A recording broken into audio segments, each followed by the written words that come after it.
Morning and welcome everyone to the 33rd meeting of the Culture, Tourism, Europe and External Affairs Committee. Apologies have been received today from Beatrice Wishart, MSP, and Dean Lockhart, MSP.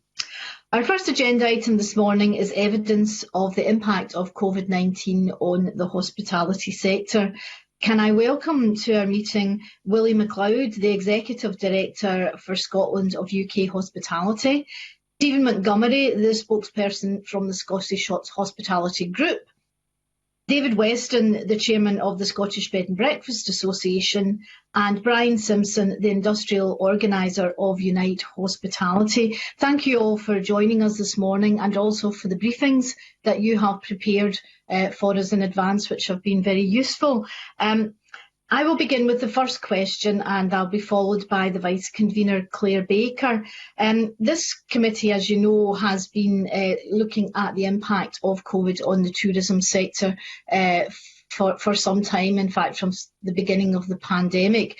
So we're well aware of how much the sector has suffered, and I know that ONS figures published just today, I believe, shows that Scotland has lost 18,400 jobs in hospitality and food services alone in the pandemic, and GDP data obtained by our Scottish Parliament Research Service, SPICE, has shown that accommodation, food services, arts and culture and recreation are recording declines in GDP of around 30%, which is way above the much more modest declines in other sectors of the economy. So, given that context, I wonder if you could each briefly, perhaps for a couple of minutes, outline how the businesses and workers you represent have felt the impact of this decline, and perhaps can you reflect on the particular difficulties that you are experiencing in the second wave of the pandemic? I think I'll start with Stephen Montgomery. Good morning, committee, and thank you very much for asking us onto this call today. I think this, without doubt, nobody will argue the fact that hospitality in Scotland has been hit, and across the UK, more than any other sector. If you take a Scottish Hospitality Group as a whole, we represent 203 different businesses, 6,000 employees, turnover of 275 million per year. The effect, if you take it, the opening and closing costs alone to the trade, a closing cost of an average of £2,427 every time we close, an opening cost of £2,418 every time we open, furlough top-ups, 2,845, fixed cost, 2,938. Grants per month, we're only getting 2,773 average. That doesn't go anywhere near it. So the effects on the businesses, both financial and mental health as well. So there is a vast issue within hospitality. And it must be defined that hospitality and tourism are two different sectors and they have to be divided.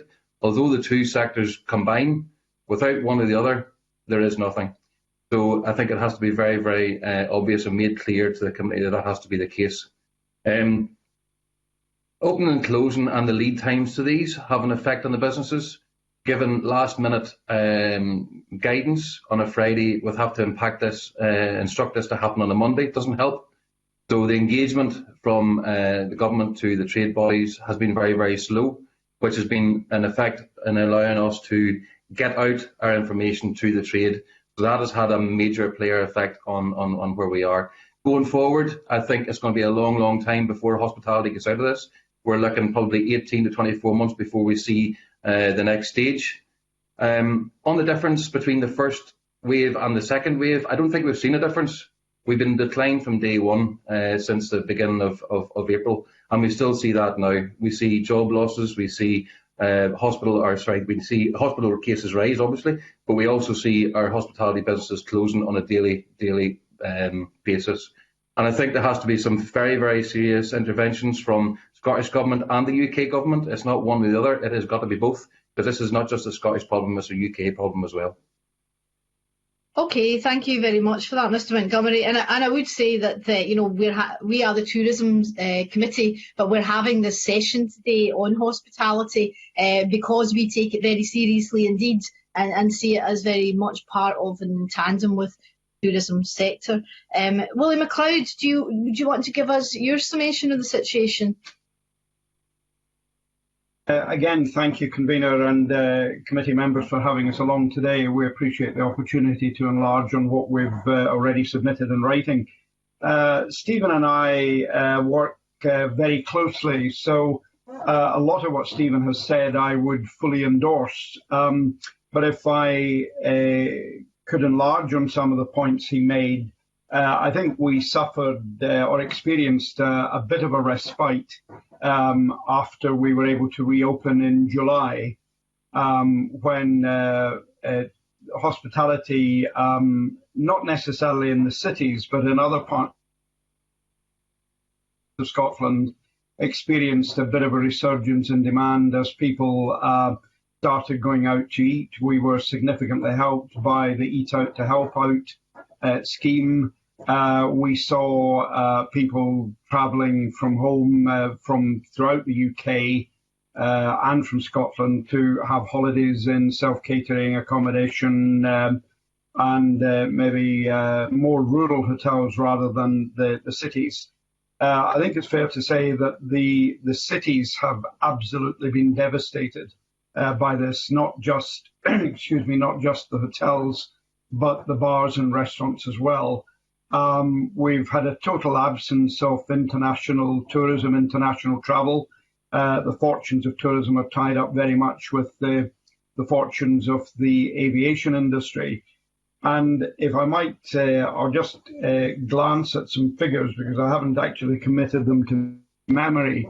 But looking at industry forecasts, obviously, for Edinburgh next year, we're looking at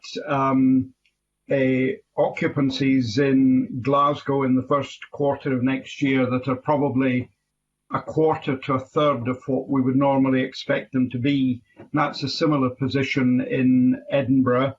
And the important industry metric of RevPAR, or revenue per available room, is showing figures that are barely, in the first quarter of next year, are barely enough to cover the cost of production, if you like, the cost of actually having a room lying empty.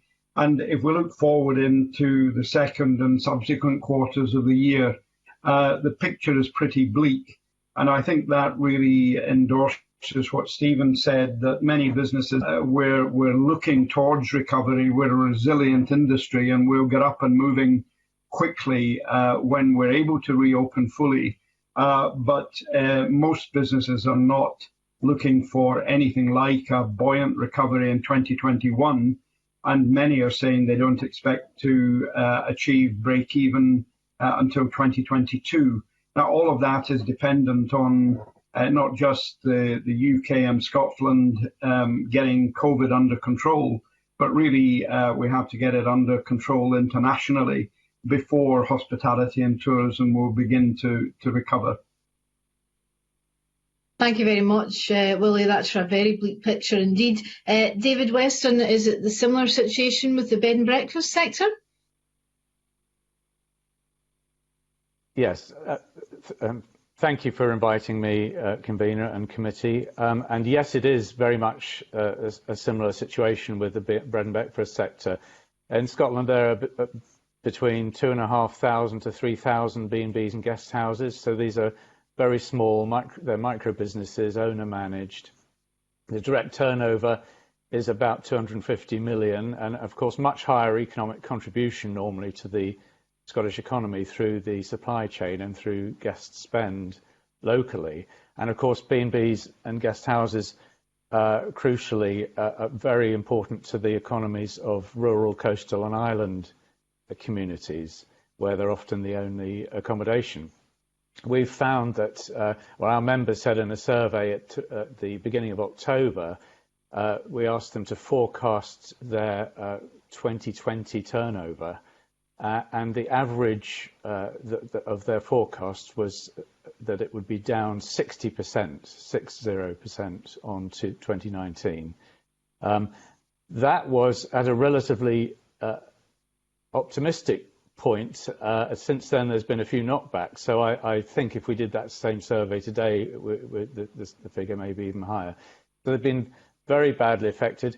A couple of points I'd make. One is that people are affected even in areas where they're allowed to be open, and times where they're allowed to be open, because of course their guests are coming not locally, but from other areas of Scotland and indeed England and Wales, and as Willie said, normally from abroad, which we've totally lost.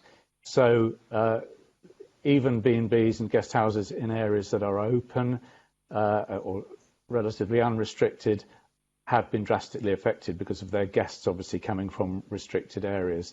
And B&Bs, because they're micro businesses, they often fall between the stools in terms of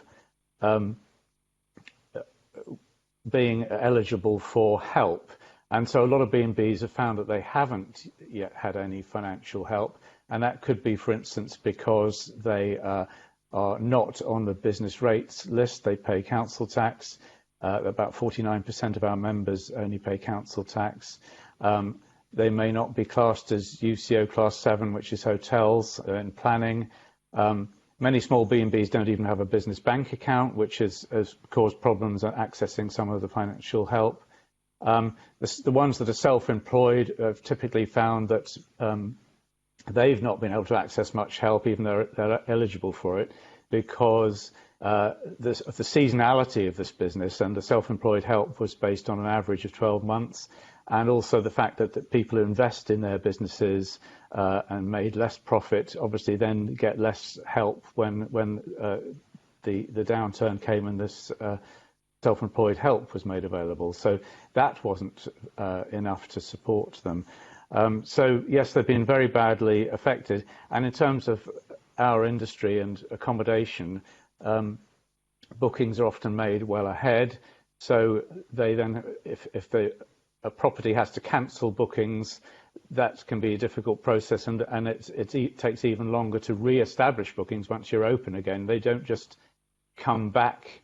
You obviously have to, when you're reopened, start marketing again and refill your rooms, and inevitably with opening and closing you lose some turnover. So that's a difficulty in our area.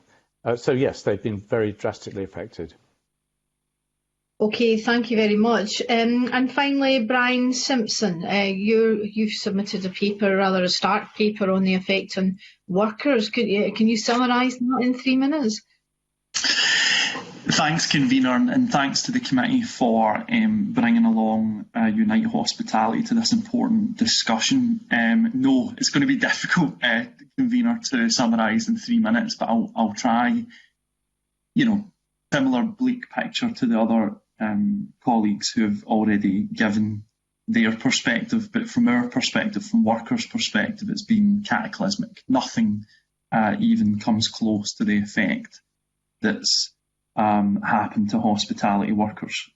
We estimate in the region of 50,000 job losses in Scotland in tourism and hospitality, and that's based on Forth, which is the largest system that judges or supports workers in the industry. They estimate that there's been a reduction of 26% of employment, which, based on the latest figures of how many are employed within the industry, would be job losses across the UK of 650,000 job losses.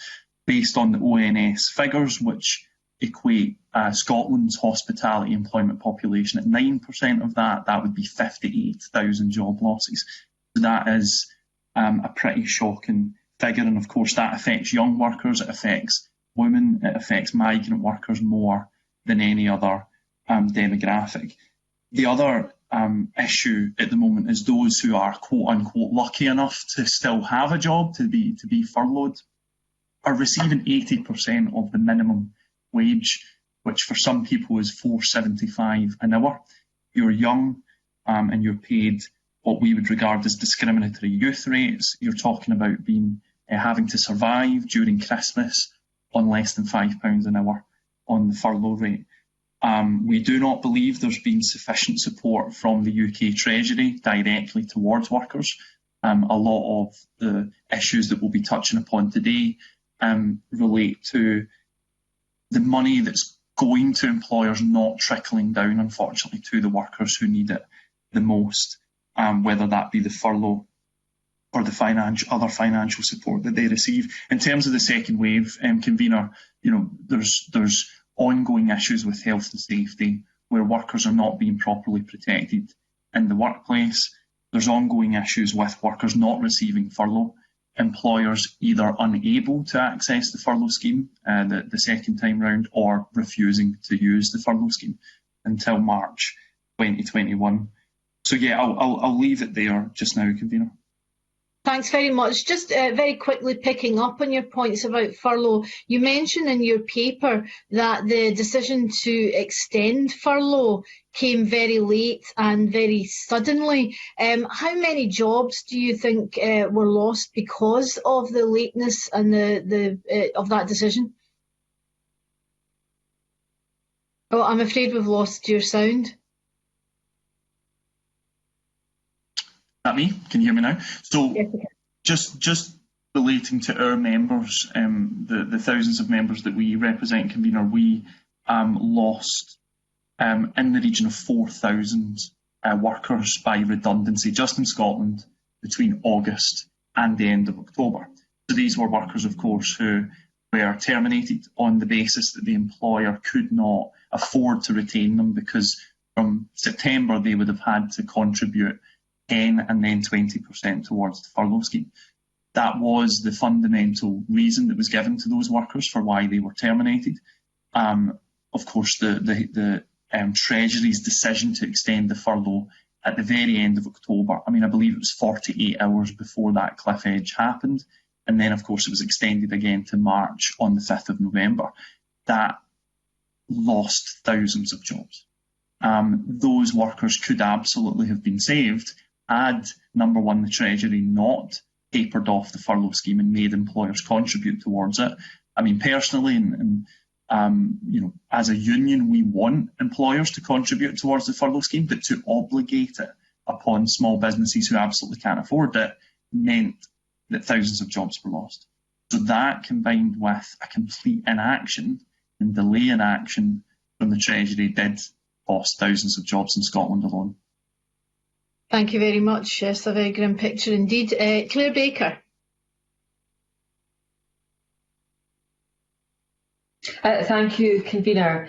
Can I just ask Brian Simpson again about the furlough scheme? In the paper provided by Unite Hospitality, there are some serious allegations about businesses who used the hospitality scheme to fund severance packages. Did you find that was that more widespread in the businesses that you've highlighted? And an additional question to that is about conditionality. There have been significant sums of public money from the UK and from the Scottish Government. Do you think there has been sufficient scrutiny, and is there any conditionality attached to how those resources are spent by businesses? Thanks, Claire. On the misuse of furlough, we have a plethora of examples, and if I can just focus on the largest companies, the international and multinational companies who used furlough, we know, used furlough rather than to retain workers, they used it to reduce their costs in terminating those workers.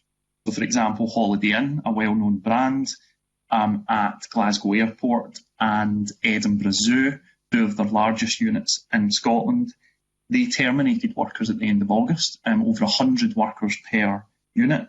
They terminated those workers knowing that the furlough scheme was continuing at least until the 31st of October. They refused to use that extended furlough scheme, but then they used the furlough scheme. So they terminated them at the end of August, and then they used the furlough scheme to pay the notice pay, or 80% of the notice pay, for their continual employment under their notice agreement.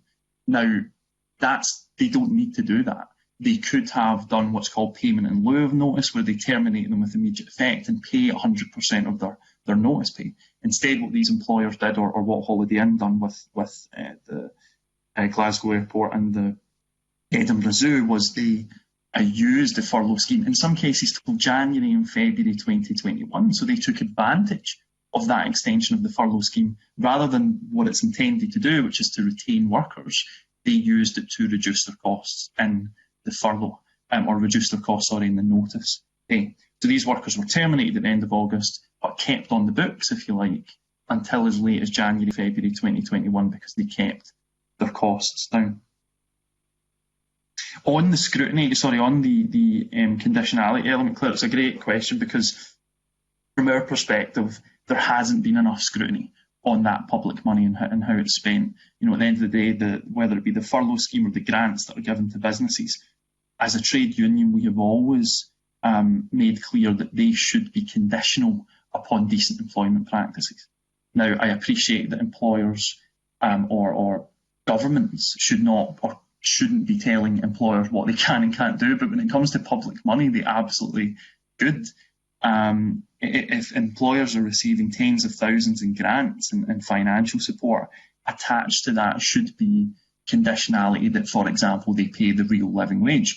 For example, they don't discriminate based on age on wages, and they don't use 0 hours contracts. These are all,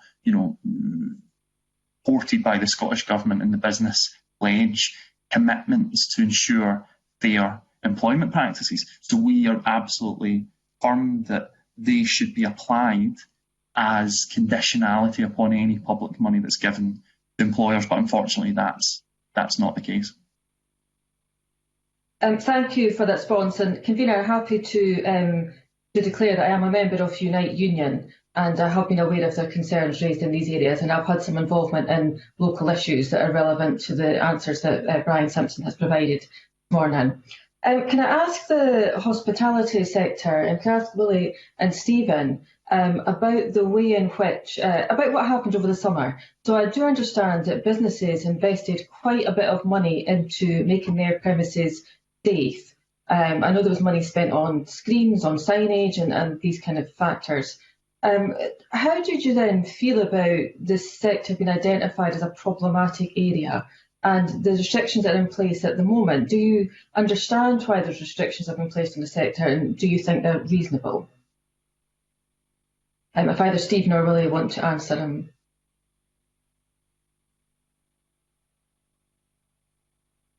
Claire, if I may. Sorry, go ahead, Willie. Sorry, will I take a lead on that? Yes, please do. Please do.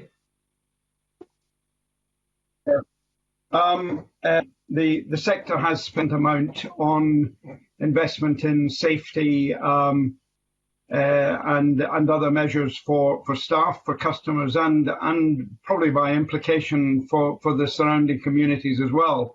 The research we undertook suggested that at UK level, the wider hospitality industry had invested about 900 million in such measures, not just in screens and personal protective equipment, but in training of staff, in changed operating practices, and in accommodating reduced capacity to cope with social distancing. We believe that we've created a safe environment for staff and for customers. I think we are yet to be convinced that the hospitality sector is responsible for the transmission of infection that it's been suggested. There is some feedback from people who've been interviewed under the Test and Protect system to say that they had been in a hospitality setting, but the same research doesn't actually say that the hospitality is responsible for the transmission of infection. And indeed, research that we've undertaken, and indeed individual companies have undertaken, suggests that the incidence of COVID infection among staff and customers directly attributable to the hospitality businesses is fairly low. And could I ask Stephen maybe to comment on that, and whether the restrictions that are in place at the moment that you think are reasonable and proportionate to the risk that is posed by the sector? Of hospitality in around the 15th of July. Everybody was geared up, especially what we all were. And if you take it, one of our members spent £250,000 on 20-odd sites. Now, these things that we put in place not only go to protect our customers, they go to protect our staff as well. We are the only place that have track and trace, or trace and protect, whatever way you want to call it. We have undergone the ways with the new one that the Scottish Government have brought out with the National Health one. We've done the trials on that. We had the Eat Out to Help Out scheme in August, which was then blamed, if you like, for the rise in the cases, which we don't think it was, because we can only have so many people in the place at once. If you take a Scottish Hospitality Group as a whole, we served between the 15th of July to the 30th of September 1.8 million customers, and along with 6,000 staff, we only had 17 positive cases. So I think that tells you quite clearly where we are as far as safety is concerned and the approach that we've taken. We also put a request into the Scottish Government for an FOI in the beginning of November, which we have yet to have any comeback on, seeking the evidence for the protection to see what actually has come of all the restrictions that have been put in place. And today we see the 5 levels we have in Scotland now. And we don't see why we are being governed to a 6 to 6 time or a 6 to 8 time or a 10 o'clock curfew, because those hours are arbitrary. Because if you take it at 6 o'clock in the morning to 6 o'clock in the evening in a level 3, between 6 o'clock in the morning and 10 o'clock, 11 o'clock, those hours are arbitrary. Nobody's open. So that lost trade can be added to later on to give us some extra trading. So there is no difference in as far as the protection is concerned, because we have went way above everything, and endorse everything that Willie's just said. We have went way above every different possible sector to make our places safe. You can go into, and I use this all the time, where you get on a bus and you go to Glasgow, say, and you go around 5 or 6 different shops. You come home and you decide to go to the pub. 4 or 5 days you've contracted COVID. Trace and Protect come to you and ask you where you've been. You're not going to remember everywhere you've been in them shops, but you're always going to be remembered as going back to the pub, and that's where it's traced back to. So we get lumbered with that. But there is no evidence to say that there is onward transmission from any of our hospitality venues, so that needs to be clarified. And if there is evidence, please release it and let us see it. And if that is the case, then we can take extra measures to make sure that we are even safe than what we are. Okay, thank you, Convener. Thank you very much. Ross Greer. Thank you, Convener. I've got a couple of specific questions for Brian Simpson, but before that, I would just be interested to ask a short question of everyone on the panel about access to government, to get a sense of how you found communication with the Scottish Government. Can I just go around everyone and ask if you have requested meetings with ministers or sent written correspondence to ministers? Have you heard back from them? Have those meetings taken place? Have you found access to government to be something that's been available to you during the pandemic? I'll go first then. I think interaction with government from SHG and the wider trade bodies has been very, very slow right from the very start. And we have been calling right from the very, very start for proper engagement, proper consultation, proper meetings, and a seat at the chair of every table that involves hospitality as a whole. We haven't been getting those, and as you'll know, there was a legal challenge put forward, and which is still ongoing. So, well, we can't really say much about that as we speak. However, these consultation periods need to be brought far, far quicker than what we're getting. We see the level systems that come out, the guidance behind that come out on a Friday night, due to be put in on to government the following Tuesday. We spent the full weekend, my colleague Willie is on the call, myself and 2 other trade bodies spent the full weekend putting a proposal together, which was completely ignored to drive the level systems to see what we could do as far as trading and everything else is concerned. And we still see a lot of the guidance coming out last minute, which is trying to give us very little time to let our operators and business owners get the things in place that need to. And as Willie will probably back up, it's usually on a Friday night late for to come into action on a Monday morning. As far as interactions with government with letters, etc. concerned, yes, they go in and we get a case number back, and we often do get a reply from government, depending on what the section of the government we're looking forward to hearing from. However, again, as I said earlier on, we had put an FOI in at the beginning of November, and here we are halfway through December, and we're still waiting. So we're seeking clarification on that, and I'd like to pass over now to Willie for further comment. Yes, thank you, Stephen. I'd take a slightly different view, going back to perhaps the beginning of engagement with government on the pandemic. I think certainly my experience is that government ministers, cabinet secretaries have been accessible. They've listened, and we've engaged and communicated. I think as things got busier, kind of lost traction. And I would endorse what Stephen said, that very often changes and new regulations and restrictions were communicated to us very late in the day, giving businesses very little time to prepare for them. I would make maybe a little bit of a distinction between engagement and meaningful consultation. I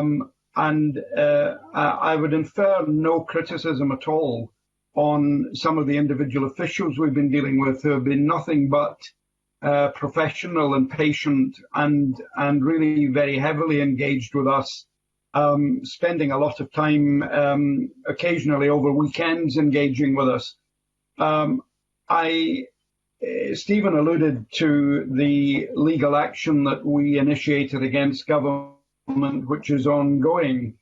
And that action was really precipitated because we felt that at government level, the extent of meaningful communications wasn't taking place, that we were concerned about the procedures that government was adopting.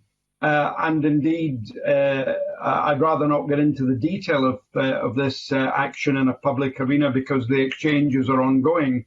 But our most recent letter into government has been seeking undertakings in relation to improved engagement, improved consultation, improved procedures. And I would have to say, I think in recent weeks, very recent weeks, I think we've seen an improvement in engagement and I would say more meaningful consultation. Most recently this week, although we're still to see the final outcome of it, we've spent a lot of time with senior government officials trying to work out the current programme of financial support that's going to be announced, we hope, shortly. So we've contributed a great deal of time, so have government officials. But I would say, as with all of these things, there could be improvements as we move forward. Thanks. David? Yes, I would echo what Willie said, and I would say from our point of view, we're a small trade association. We've had very frequent meetings since the crisis started through our membership of the Scottish Tourism Alliance with the Cabinet Secretary, Fergus Ewing. He's always listened very much to what the sector have been saying, and again, as Willie said, officials have been very helpful and diligent. What we find, though, is we, as the other trade associations, I'm sure, we between our members and government, our members often talking to us in despair. They're in a dire situation, existential threats to their business and their livelihoods. And then when we pass on these things to government, as I say, the people we're talking to understand and listen, but then it seems to disappear into a black hole, and there's a lot of very slow decision making, and we don't hear the results for some time, and that is difficult. I understand all the problems governments are in, of course, but we don't necessarily hear what's being decided and the timings. And when we're going to hear answers on anything. Another brief point is that it would help very much if, and we've said this to the UK and Scottish Government, if any draft wording of new guidelines was run past trade associations, that would save an enormous amount of questions and time and problems afterwards, because we could then help clarify and improve that wording. What we find often is we fed in early on, and then a government issues wording, and immediately there's huge numbers of questions from our members. What does this mean? What does that mean? If we, as trade bodies, could have helped and see drafts, we could have fed back in and helped clarify that wording, and it would have helped government and ourselves and the industry. So I just hope that lesson can be taken on board. But just one very brief positive thing is I do hope that the increased dialogue we've had, and more frequent dialogue the industry's had with ministers and officials during this crisis, will help for the future, because I think government has learnt more about the hospitality sector, how it works, and particularly the value of hospitality to the Scottish economy. And I hope that will help us all for the future. Thanks. Brian? Thanks, Ross. Having listened to the other participants in the engagement they've had, as lacking as it is, we've had even less. As the representative of the hospitality workforce within Scotland, the largest trade union representing hospitality and tourism workers. Now, obviously I don't know what all colleagues have had with engagement, but my understanding is we've only had one piece of engagement with senior civil servants around the second lockdown in Scotland, the October lockdown, and even then it was after it was announced. There was no consultation, meaningful or otherwise, with United Hospitality or United Scotland on the specifics of the hospitality industry being worst affected. Personally, I've written to the ministers with remit of culture, fair work and tourism, that being Fiona Hislop and Fergus Ewing.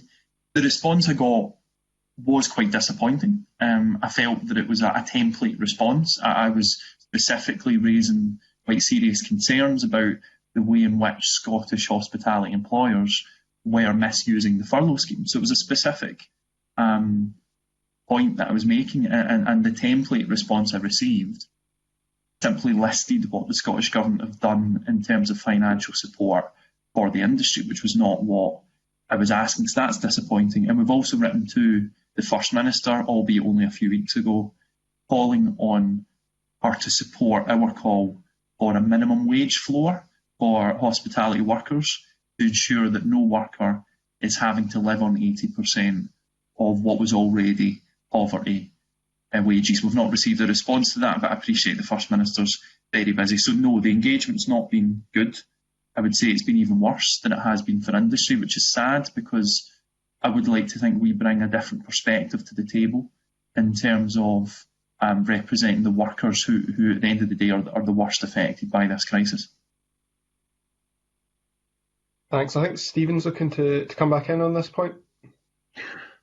Yes, thank you for letting me back in. Just back on something that Willie said there. I'd just like to go on record, actually, as saying, that I have to pay tribute to the Cabinet Secretary, Fergus Ewing, for his constant dialogue, and with me personally, I know with Willie as well.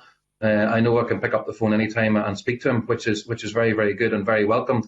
And there has been, a lot of dialogue with the officials that Willie made reference to earlier on. The point I was trying to make earlier on is the lead time to these discussions are often not long enough and very, very last minute. So I just want to place that on record.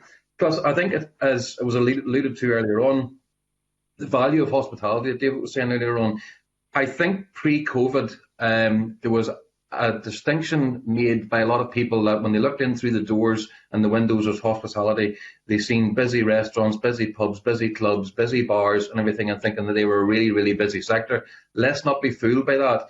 Hospitality wasn't in a great place before COVID, and it's an even worse place now. So now that we have ministers and government inside the bars looking out the windows, they're actually seeing how bad a place we were probably pre-COVID, and even worse where we are now. So I just want to go on record as not being seen to be damning everybody with the one thing, but actually there has been engagement, but just not early enough, and the lead time needs to come forward a wee bit. Thank you. Thanks. As indicated, I've got a number of other questions for Brian Simpson, but I'm conscious of time, convener. Would you like me to go on with those now, or do you want to bring in other members and we'll come back Thursday? I'll try and bring you back in later if you don't mind, Ross. It's just that first section took a little longer than probably any of us anticipated. So if I could just ask for answers to be as succinct as possible, we can get through as much as possible. Christine Graham. Thank you very much, convener. I'm going on a different tack for the panel. We had evidence very early on, I think from Willie McLeod, that city hospitality has been especially badly hit, and I agree it's been badly hit. But evidence from research, and indeed my own inbox as an MSP for a rural area, actually it comes out saying that rural hospitality has been even worse hit for a variety of reasons. It's usually the major employer in an area with little employment diversity. Give you the Peebles Hyde or say in the McDonald Hotel, for example. There's also smaller independent hotels, caravan sites, B&Bs, and that's been exacerbated by the cancellation of major local events, agricultural shows, common ridings. Indeed, the economic damage probably extends even further to the supply chains, which are usually local, to the local taxis and so on. So it's kept within a very community area of economic loss. I wonder if the panel agrees with me, and notwithstanding that, do you think, if you do agree with me, that there should be a sort of different support given to rural hospitality than to city hospitality? Thank you. Well, if I may start off the response on that, I actually live in part of the area that Ms. Graham represents, so I see at first hand the impact of COVID on rural tourism and hospitality.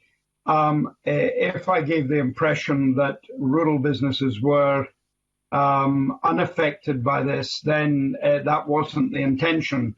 I think the data will show that city businesses have been most seriously affected because of the loss of markets, not just tourism, but the normal leisure activity that takes place and also business activity. But that impact has extended to businesses as well. Hotels, not 5 miles from me, 2 of the hotels that Ms. Graham mentioned unable to open or only partially open, and other hotels that would normally reopen all year have decided to close until sometime in the spring. It has a massive impact on the supply chain. Not only are we buying food and beverage items from wholesalers, but we're using local tradespeople. There won't be a hotel or a restaurant or a pub in the country that doesn't have a tradesman in each day of the week sorting something that's broken.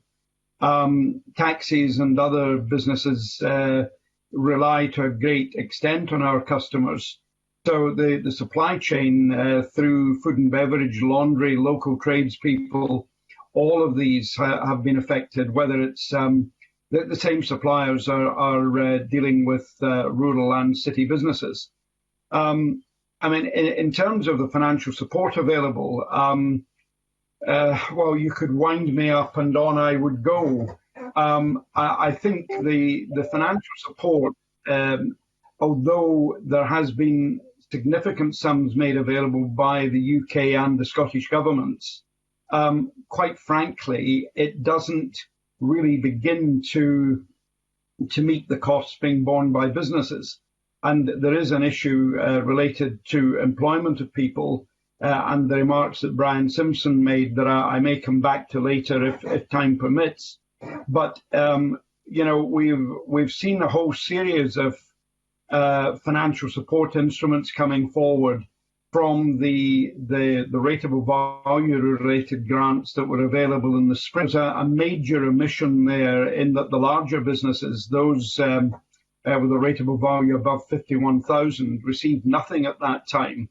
We then went through various grant support mechanisms to support businesses during different periods of lockdown and the different levels of restriction that we've seen.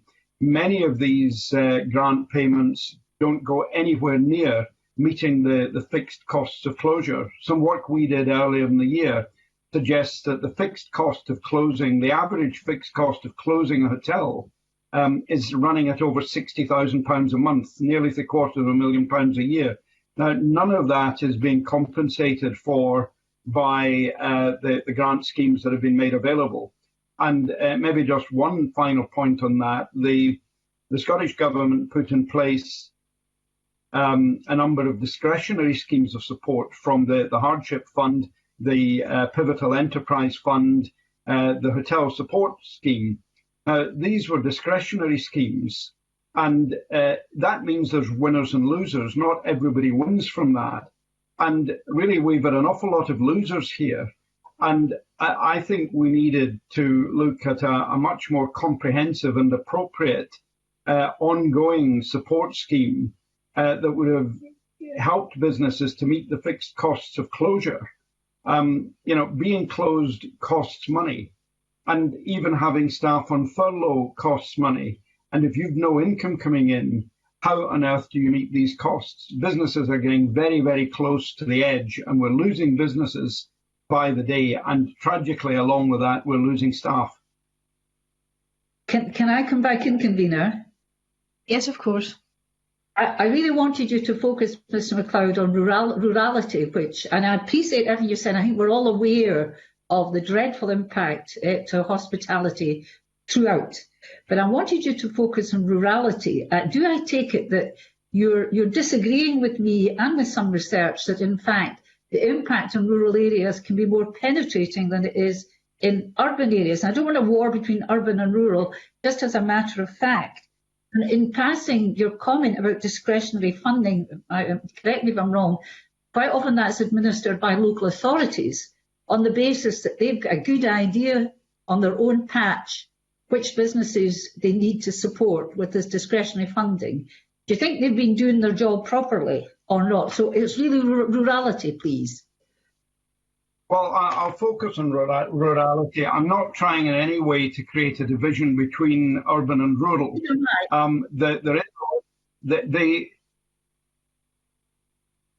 The impact is certainly being felt in rural areas as well, as I hope I outlined in part of my answer, that rural businesses are suffering just as much as cities. But the effect, I think, is more enduring in cities. Cities did not experience the pickup in business after the end of the first lockdown in around about the middle of July. Many rural businesses did experience a pickup there. Unfortunately, it wasn't prolonged enough. But there's a cumulative effect on businesses, and I would argue that the cumulative effect is being felt more in cities than it is in rural areas. But I'm not in any way suggesting that rural businesses have not suffered during the COVID outbreak. Could you address the discretionary funding element that I think is provided by local authorities, via the Scottish Government to local authorities? Do you think that that is being properly used in your experience with the knowledge that a local authority has of their area? The funding is being provided by Scottish Government, very often with consequentials from the Treasury. We have had reports back of inconsistencies in the way that local authorities have administered central government schemes. I've no first-hand knowledge myself of the way local authorities have managed the schemes. I have reports back from our members. The point I'm making is that despite the significant sums that have been made available through government, whether administered by local authorities or not, these amounts of money are inadequate, totally insufficient to meet the costs that businesses are having to bear through enforced closure and restrictions on trading, which is no fault of their own. Well, I mean, I agree, but we just don't have a bottomless pit of money, whether you're actually UK or the Scottish Government. I do appreciate this, and everybody's here for no fault of their own, so it's not that I'm unsympathetic, but in the real world of the funding that is available in this pandemic, which we may be back into lockdown, who knows, after the 27th of December, there has to be a limit. That would just be a comment. I don't know if anybody else in the panel, I just want to get to this rurality. I've accepted what you said, Mr. McLeod, but has anybody else got a different view? Thank you. Yeah, sorry. Yeah, thanks. I think we need to segregate it. I think that's probably the better way. There's two different sides to this. As Willie alluded to there, it doesn't matter whether it's UK government money or Scottish government money. The money isn't there to replace all lost turnover. The hospitality trade in Scotland are only looking to survive. That's all we're looking for. So there needs to be money found somewhere, and it's not our job to go and bang the door in Westminster looking for the money. So I don't really want to get into that. However, if you take a city and rural, Christine, you were talking about Mr. Mundell is on the panel here this morning. He will understand how bad we have it in rural southwest Scotland here, Dumfries and Galloway, as will Joan as well, who I've spoken to. We are stuck, and the reasons that there is probably in hotel sector a drop-off is obviously because we're caught between Central Belt. In Dumfries and Galloway, we're caught between South Lanarkshire and Ayrshire, who are currently in a Tier 3, and then we have Cumbria right the way across, who are in the English equivalent of Tier 2, which is bordering on our Tier 2, Tier 3. So we don't get, and we can't get visitors coming out of those areas to stay with us anyway. And the same goes for the Highlands and Islands. They are bordering other areas which are in a Tier 3 area, so they're not getting the people coming across. There also is the issue where workers aren't coming into Scotland as well, because there is a fear factor, which is quite obvious as well, so there is a downput there. So, but if you look at the cities, so I agree that there is rural do certainly have a really hard time, and I'm finding it here myself as a business owner. However, if you look at the cities as well, the cities have been impacted because businesses aren't coming into the city for meetings and staying over in hotels. You haven't got the office workers who are now currently working from home, working in the city and going down into the local pub, whatever, for a pint at the end of work. You haven't got, as we have now, the Christmas parties we would normally have. So yes, there is an equal share of negativity, if you like, in the trade.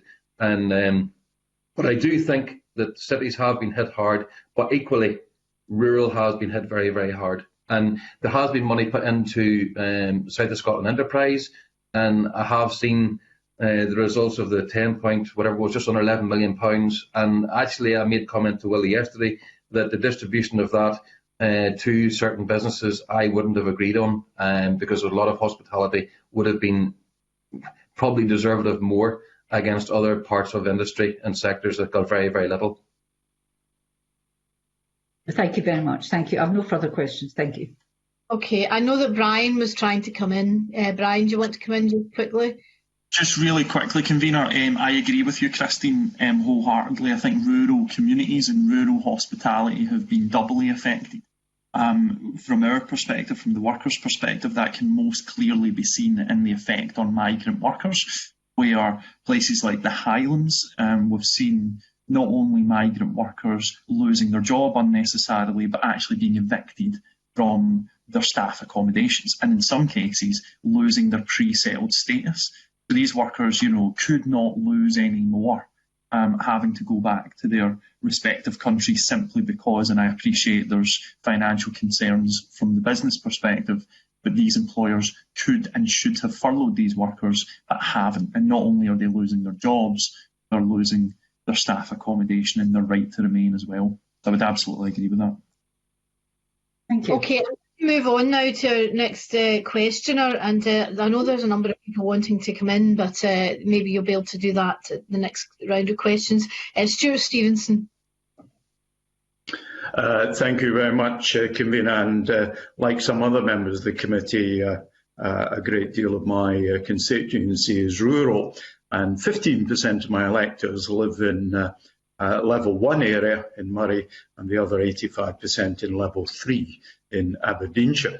I wanted to just focus, and I'm going to come initially, if I may, to Steve Stephen Montgomery and then to Willie McLeod on the second level effect. In other words, the effect that this is all having on some of the suppliers to the hospitality industry, and in particular thinking about suppliers who are quite small. Very early in the whole crisis, we had the very alarming statement from Tim Witherspoon, a man worth more than £600 million, that he would stop paying his suppliers. And I'm well aware of some quite small suppliers who were aghast and were contacted to say they wouldn't be being paid.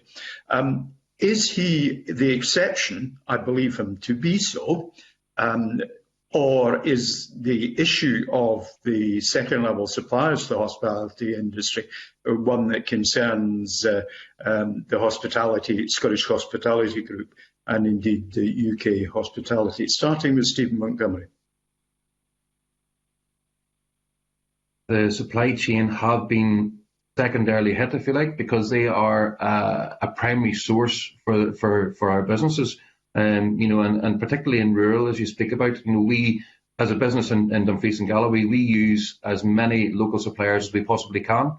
And because we've been heavily hit, obviously as a business, that then has a knock-on effect to the supply chain. But that's not just in rural, that's in cities as well. We can't let them out. But in rural, yes, because a lot of the rural communities stick together. If that's the way, and they try to keep the money as local as we can. And anybody that says that they're pulling out and not paying their suppliers, well, it's only going to go one way. They're going to lose all that business anyway, because the businesses that support them won't support them in the future. So I would encourage anybody that is supplying, buying off local, that they do pay them. I mean, we've got to do that. That's we need to support our local community, because let's face it, we all need to get through this. Whether it be rural, city, wherever we are, we're all one sole aim is to get through this whole pandemic. So the supply chain are absolutely key, and they are another part of the sector that needs support. We all know we all need support, but they do certainly need support, because they are a pivotal part of our survival. Thanks, Stephen. I think it's also worth saying that the distinct offer that the hospitality sector makes in local areas is often dependent on what they can source locally, and makes it unique and a special offer. Now, Willie McLeod, and then, if I may, after Willie, a brief comment perhaps from Brian about the effects. Willie. Yes, thank you. I won't attempt to speak for Tim Martin of Wetherspoon. He's perfectly able to speak for himself. And he went ahead, threat not to pay suppliers or not. I'm sure if he didn't, there would have been consequences from his suppliers. As far as I'm aware, there has been no major issue of suppliers going unpaid. And as Stephen referred to, I think if you don't pay your suppliers, the relationship is only going to go one way. And we're all interdependent on each other when we want to get out of this and when we get out of it. I'm not naive enough to say that there may not have been instances where businesses came to an arrangement with suppliers where payment might have been spread over a period of time. But certainly we have fairly close working relationships with a number of suppliers who are affiliate members of our own organisation. We work quite closely with the Scottish Wholesale Association. Indeed, we've supported measures to support these types of business. And I'm sure that Colin Smith of SWA would have been in touch with me if there was a major situation with suppliers going unpaid by the hospitality sector. Thank you, Willie. I'm just trying to get on the record that we're playing a team game here. But Brian, and then very briefly, perhaps, and David Weston, and then that will be the end of my questions, convener. Brian. Yeah, thanks, Stuart. It's a really good question, because we've been contacted as a trade union. Although we represent workers primarily, we have also been contacted by suppliers who are owed tens of thousands of pounds from very large employers who have terminated their workers we believe unnecessarily, when there is a small contribution. I'm not saying it's insignificant, but a small contribution that they have to make. And we have everyone from small, one-person businesses to large wedding suppliers, fish suppliers, to major hotel groups who are owed tens of thousands of pounds.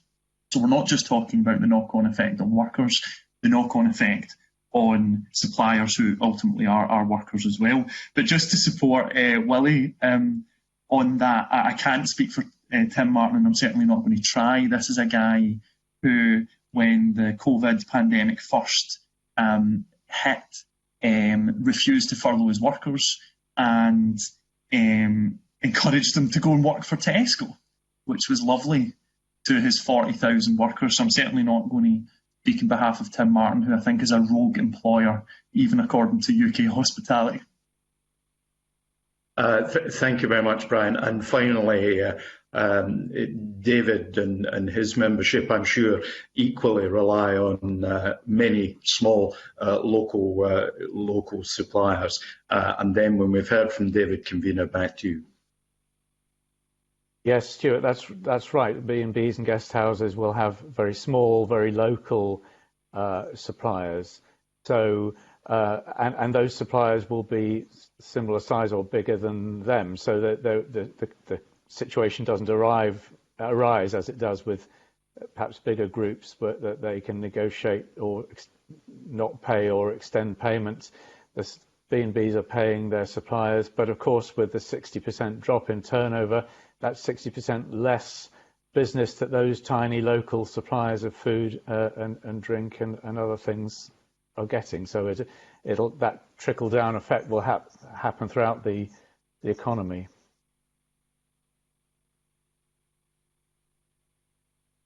Thank you, Convener.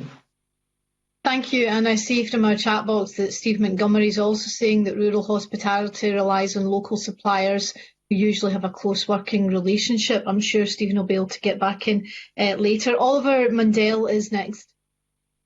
Thank you, Convener, and thank you to the panellists so far. I think very interesting comments to make. I was interested, firstly, and I'll go to Willie McLeod, just to hear more about the bigger economics study that's come out on hospitality in the past few days, and I believe that, Willie, you've commented on that already.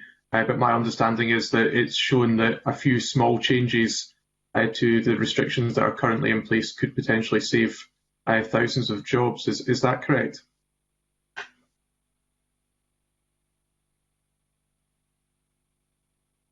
So I haven't seen the full report, but I spent with Bigger Economics in the early stages of their research.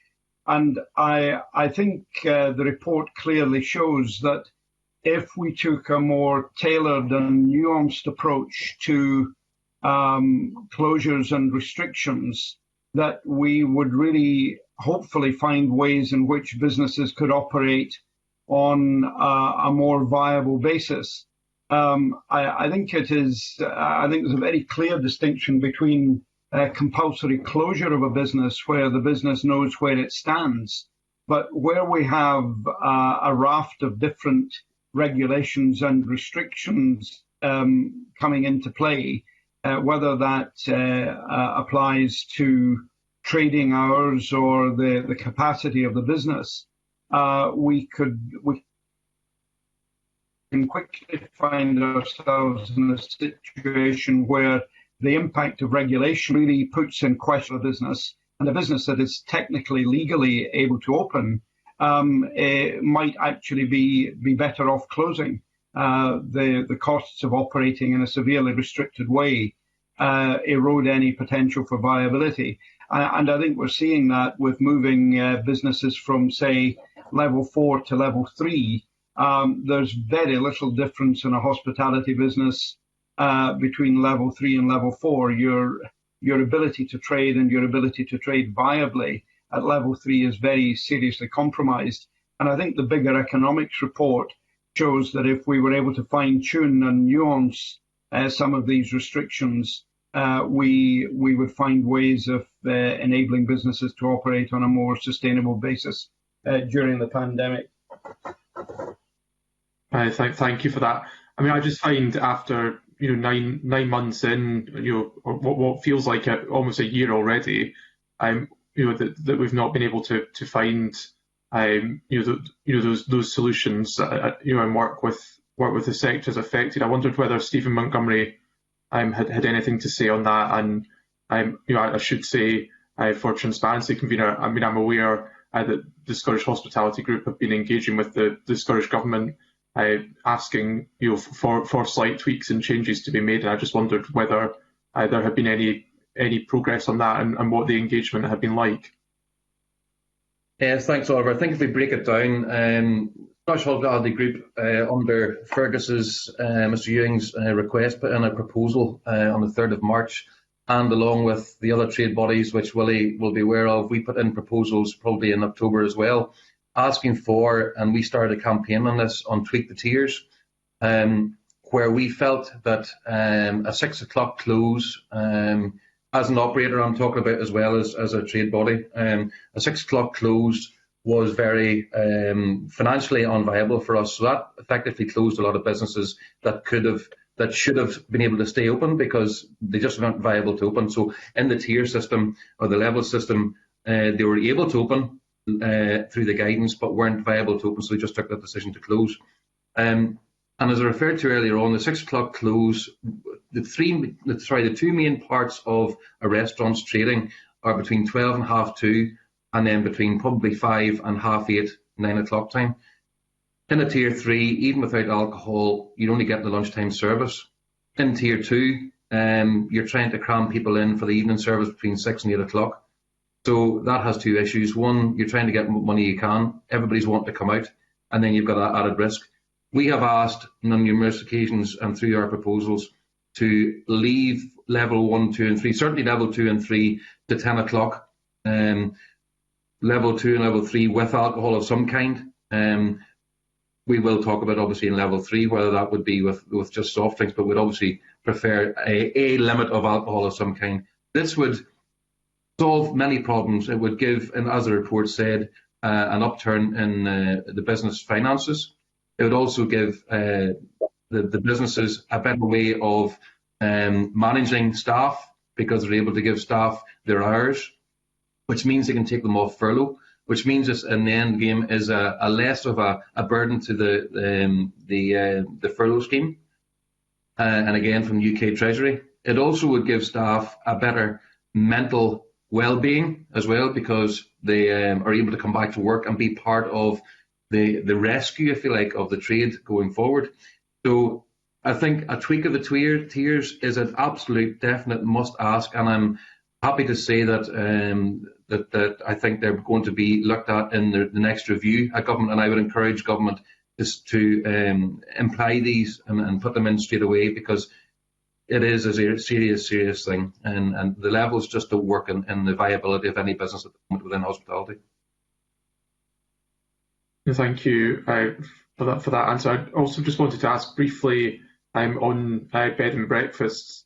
I'm certainly aware from constituents that there are still bed and breakfasts that are struggling to get financial support, who particularly in an area that's been in tier 2 and now in tier 1, these bed and breakfasts in particular are struggling to attract guests where they are travelling for essential and other reasons. You are often choosing to stay in more formal hotel settings. Is that something that the association have noticed? And do you feel there's enough support in place for small B&Bs, particularly where people are having people stay in their own home?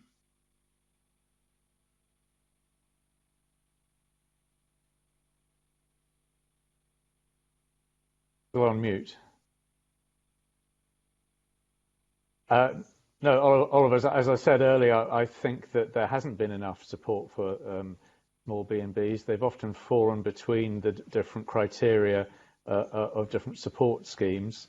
And sometimes they tell us they feel it's ridiculous. They'd be better off in level 4, for instance, than level 3. They might get support, but in different levels. But no, it's been lacking, and some people have found, because of various fairly arbitrary reasons, I mentioned not having a business bank account or not being on the business rate system, that they've just not qualified for any support. So it has seemed, from the B&B point of view, that these things have been fairly arbitrary, and because of the quirks of the tax system, they've seen, for instance, people with second homes who are, for tax reasons, registered on the business rate system get automatic £10,000 grants, for instance, whereas they feel they are a small business that has been drastically affected, and some of them have received, to this date, no financial help at all. So yes, it's been very much lacking. Thank you, and that's my questions finished, Convener. Okay, thank you very much. Oliver, we'll now move to Kenneth. Thank you, Convener. Good morning, panel. In the briefing that we were provided with, it stated that the pub sector has lost 21% of its employment, restaurants 28% and hotels 31%. So quite clearly, different parts of the hospitality sector has been impacted differently. We've already had a discussion about the impact on rural areas, but there are sections of the industry that have not been able to resume trading at all, such as music, entertainment venues, nightclubs, conference centres, etc. Now, Mr Montgomery, you said earlier that, and I quote, some sectors deserve it more, meaning obviously government assistance. So how, we'll start with yourself, Mr Montgomery, should that and how can that be reflected in the levels of government support? I think if you referred to nightclubs, I think they've just been given a grant of £50,000 each, I think, so they have had some ongoing support, which was gladly received, and I think there had to be a U-turn there because there was different areas of support. So gladly see that, but where the problem comes in now is in a level 1 scenario, say for example, where you have late night venues such as those that have a late licence to maybe 2 o'clock in the morning, music venues where they predominantly take their trade from 10 o'clock in the evening onwards, and in none of the levels are they able to trade. Now, I had put this question to people before, and they said, well, you know, they should just flip their business to offer a bar service. Well, that just doesn't happen overnight. That takes marketing, it takes money, it takes everything else. So there does need to be targeted support to people in the level 1 that aren't able to trade. You also have people like your cocktail bars, people like that, who aren't able to trade. These people aren't going to see the light of day probably until, I would think, probably the middle of next year. So they need to be brought into the fold for funding. How that's targeted and how that's sent out, that's a discussion that the trade bodies would like to have. I'm sure Willie will back me on this one with government. And at the end of the day, all we want to do is survive and come out of this together. You know, everybody in this hospitality sector, whether it be bed and breakfast, whether it be licensed trade, we are all suffering. You know, everybody needs targeted support. And we put in a document actually that showed, and I sent it to Joe McAlpine before as well, that showed how we would look at doing that, whether it be 50%, 100%, 150% support, guiding on the matrix that we sent in. That was a guide. That changes in time, obviously, as the virus changes, and we know it's a fast-moving environment. But I think the trade bodies as a whole would like to be a part of that whole discussion.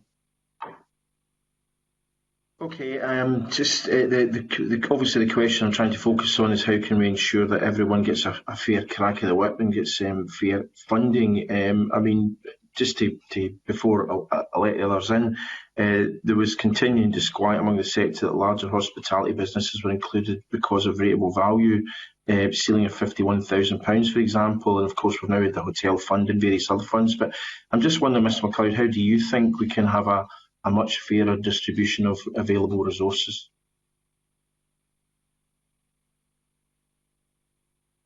I think I dropped out of the meeting for a moment or two. Can you hear me now? Yeah, I can hear you fine, yeah. Sorry, I was getting indications on my screen that I dropped out of the meeting. I I think in most recent days we've been having discussions with government about distribution of the most recently available funding.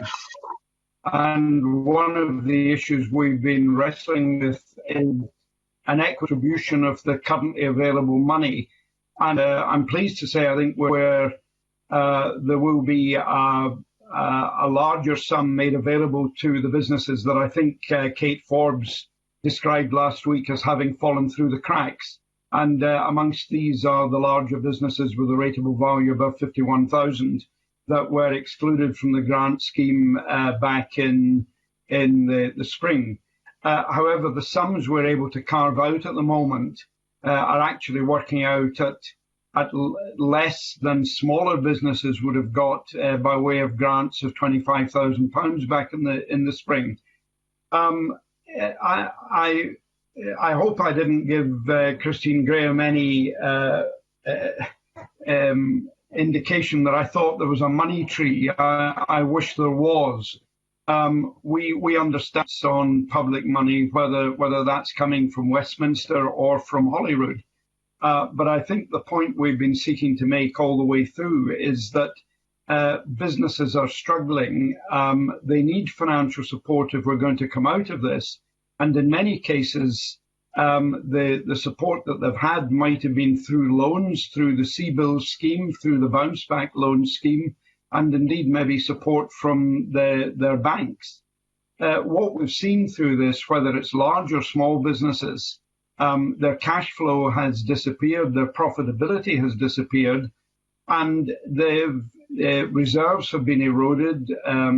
Stakeholders, shareholders, owners have injected money into the business. Cash flow has been decimated or lost altogether. And we're now seeing businesses that are, let me call it unproductive borrowing, that is simply being used to underwrite the cash flow of the business to try and sustain it through this crisis. I mean, there may be no money tree within government. There certainly is no money tree within businesses. Okay, thank you. And Mr. Simpson, you obviously talked about migrant workers and people in rural areas, because obviously some communities, hospitality makes up 50% of the workforce. And Aaron, in my own constituency, the Granny Hotel, which is of course is now an employee-owned business, is 171 workers, or did before the pandemic, and it's had to close until the 29th of January. So I'm just wondering what Unite's view is on how we can better redistribute available resources at this time. Yeah, I mean, it's a good question, because I can't disagree with my colleagues on the argument that there's been enough financial support for employers, but there's been none for workers directly. Yes, by and large, that money is used for example, the top-ups for furlough, but it's simply not enough. When we were consulting with senior civil servants within the Scottish Government, we were always calling for extra financial support. So we wanted some, if not all, of the £49 million that had been put aside for hospitality in Scotland to go direct to the workers. And that's not us saying that, employers shouldn't be supported with government grants, but it's to point out that workers on the minimum wage are the worst affected financially by this crisis, and they deserve that direct support from their government, who is supposed to represent them. So we would say that whether that be in a grant or a hardship fund from the Scottish Government, which workers can access, grants of £1,000, for example. This is something that charities are having to do to set up.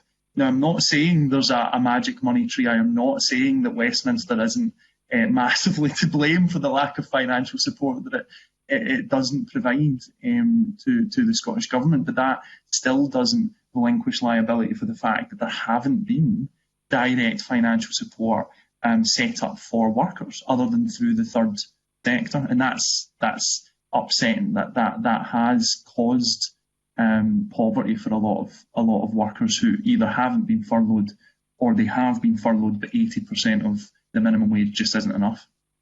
I mean, I fully understand, Mr Simpson, your frustration. Obviously, if it being a devolved parliament, we don't have powers over borrowing. We've got restrictions on how much we can spend. And various other issues I don't necessarily want to go into. But I think you've raised very important points. I know the Scottish Government would argue that they've actually spent more than the Barnett consequentials in terms of support, but I think the angle you bring to it in terms of worker support is extremely valuable.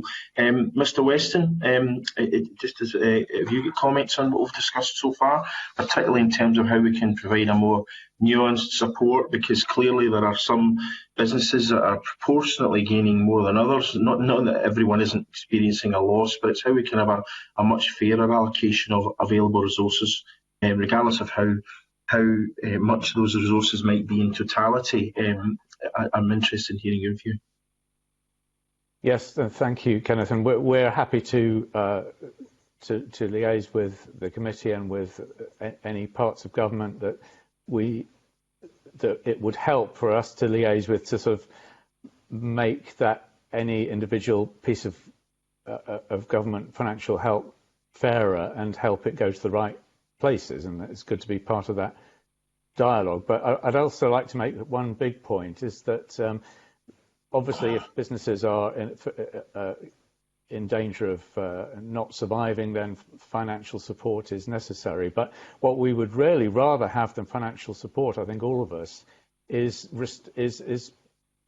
only proportionate restrictions. In other words, the restrictions should be such that they allow our businesses to continue as much as they can and allow financial viability. I'm not talking about profits, just financial viability. So, for instance, what my colleagues were saying earlier about closure times of pubs and bars and restaurants is important to look at, and also as an issue for our sector, whether the restrictions on alcohol, serving alcohol and meals, should apply to guests within bed and breakfasts and hotels, where they're residential guests, as opposed to people who are coming into a restaurant or bar.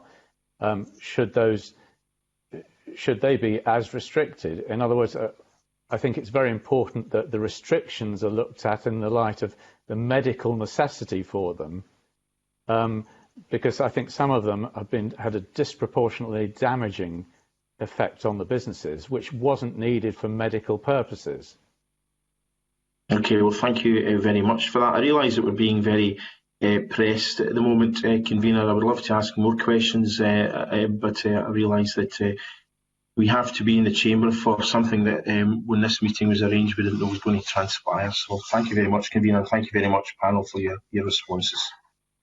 Thanks very much, Kenneth. As Kenneth alluded to, there's a vote in the chamber which we didn't know about until this morning. It was just called rather late in the day, so we're going to finish up just now.